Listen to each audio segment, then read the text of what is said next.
La chronique bourse, la quotidienne Zone Bourse, Anthony Bondin. Salut à toutes et à tous, bienvenue dans ce point de marché Zone Bourse du jeudi 6 novembre 2025. Le titre du jour, plus de peur que de mal. La grosse purge de l'IA a l'air d'avoir fait long feu, même si les investisseurs restent un petit peu mal à l'aise avec l'exubérance pas toujours rationnelle qui entoure la spécialité en bourse. Mais il pourrait bien avoir d'autres chats à fouetter à court terme les investisseurs, entre une Cour suprême qui s'est montrée moins compréhensive que prévu à l'égard des droits de douane de Trump et une Fed qui pourrait être forcée d'être un petit peu plus belliciste que prévu.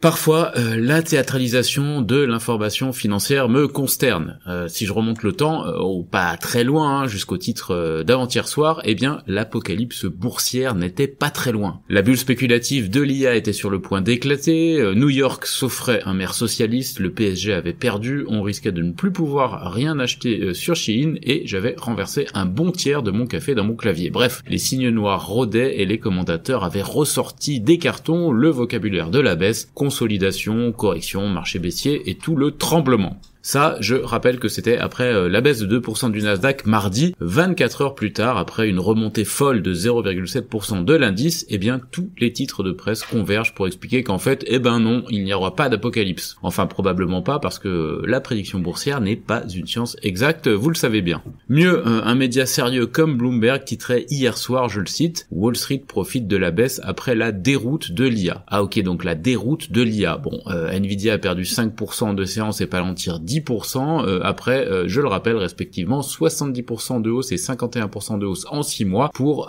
les deux valeurs. Mais bon, de là à parler de déroute, il faudrait voir à pas trop abuser quand même. Les titres les plus répandus du jour concernant les indices américains parlent ce matin d'investisseurs qui ont acheté la baisse ou réalisé des rachats à bon compte. Après moins 2%, les soldes n'étaient pas très généreuses. Ce matin, pas de retour non plus à l'apocalypse, même si deux nouvelles menaces rôdent désormais. Alors la première, c'est que le rendement IES à 10 ans est remonté à 4,15%. Alors c'est peut-être un détail pour vous, mais pour des gens, ça veut dire beaucoup. Cette remontée est la conséquence de signaux de robustesse de l'économie américaine et d'annonces officielles sur un accroissement des émissions de dette. Le marché, lui, il mise toujours majoritairement sur une nouvelle baisse de taux de la Fed en décembre, mais le pari n'est plus que de 62,5% versus 37,5% en faveur d'un statu quo. C'est tout simplement son niveau le plus bas en un mois. Je rappelle qu'en parallèle des investissements dans l'IA, la baisse des taux reste quand même un puissant moteur de poursuite de la hausse des marchés actions. La seconde menace, et pas des moindres, c'est la Cour suprême américaine qui s'est montrée critique envers la légitimité juridique des droits de douane de l'administration Trump. Une audience majeure avait lieu hier et elle ne s'est pas très bien passée pour l'exécutif, en dépit d'une majorité de juges d'obédience républicaine au sein de l'institution. Au cœur des débats, l'usage par le président de la loi de 1977 sur les pouvoirs économiques d'urgence, censé répondre à des menaces inhabituelles et extraordinaire. Plusieurs juges ont remis en question cette interprétation en se demandant si Trump n'avait pas outrepassé l'autorité du Congrès. D'autres, notamment dans le camp conservateur, ont au contraire souligné la latitude traditionnelle accordée au président des États-Unis dans ses relations commerciales internationales. Ça laisse donc présager une décision qui est potentiellement divisée. Donald Trump, qui considère ces mesures comme un levier central de sa politique économique et étrangère, a exhorté la Cour à trancher rapidement. Le secrétaire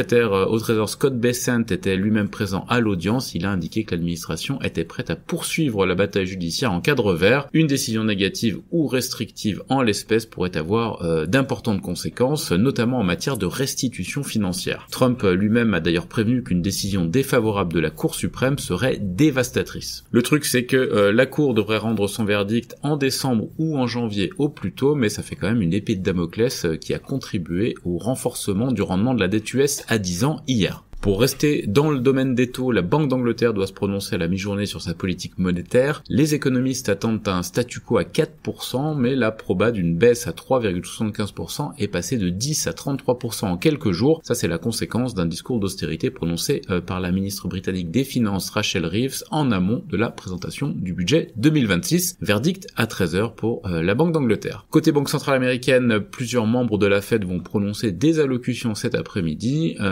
et ça donnera sans doute des indications sur la politique monétaire future. Les marchés, eux, ils sont toujours embouteillés de résultats d'entreprises. On aura notamment ConocoPhillips, Airbnb, Veolia, Engie, Commerzbank, Rheinmetall et bien d'autres. Le jeudi est la séance de la semaine la plus embouteillée en la matière. Côté Asie-Pacifique ce matin, l'apocalypse boursière n'a pas eu lieu non plus. Tous les indices évoluent dans le vert. Mention spéciale à Hong Kong et Tokyo qui reprennent plus de 1,5%. Les places européennes, elles sont attendues plutôt hésitantes à l'ouverture. Du côté de l'actu des sociétés, en France, beaucoup de résultats ce matin. Téléperformance, Engie, Legrand, ArcelorMittal, Veolia, JC2Co, Euraseo, Air France, KLM. Par ailleurs, Elis renforce sa présence au Brésil avec l'acquisition d'Aquaflash. Worldline va lancer une augmentation de capital de 500 millions d'euros et Vallourec remporte un contrat de 48 puits auprès de Total Energy en Irak. Beaucoup de résultats de mid-cap aussi dans l'Hexagone. Neuron, Bilendi, Winfarm, Figeac, Solution 30, Lacroix, Antin, Energy Group, Ramsay, Bonduel, Aquel, etc. Dans le reste de l'Europe, là aussi beaucoup de chiffres. Ce matin, on a eu Zurich Insurance, Henkel, DHL, Solvay, Lanxess, Swisscom, Adecco, Volvo Cars, Compagnie Financière Tradition, AstraZeneca,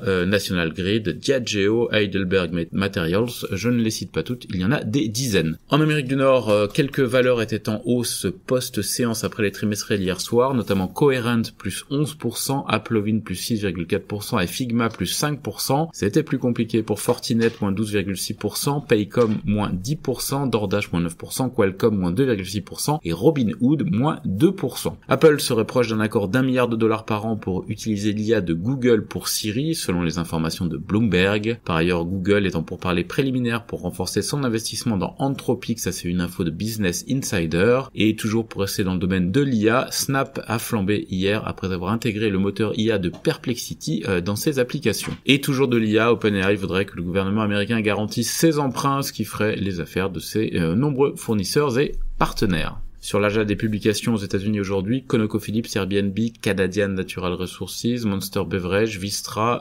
EOG, Air Products, Datadog, Warner Bros, Fastenal ou encore Take-Two. Dans le reste du monde, SoftBank aurait envisagé le rachat potentiel de Marvel, a révélé Bloomberg. La banque de Singapour, United Overseas Bank, est malmenée en bourse après l'annonce d'une importante provision de 470 millions de dollars sur des risques liés à l'immobilier commercial aux États-Unis et en Chine. Le fabricant de matériaux de construction australien James Hardie chute de 13% après avoir été retiré de l'indice MSCI Australia, et Nissan Motor a cédé son siège mondial japonais pour 630 millions de dollars. Sur l'agenda des publications en Asie-Pacifique, DBS Group, Suzuki Motor, Fujifilm et du côté du Brésil, Petrobras. Voilà, c'est terminé pour ce point de marché du jour. Excellente journée à toutes et à tous.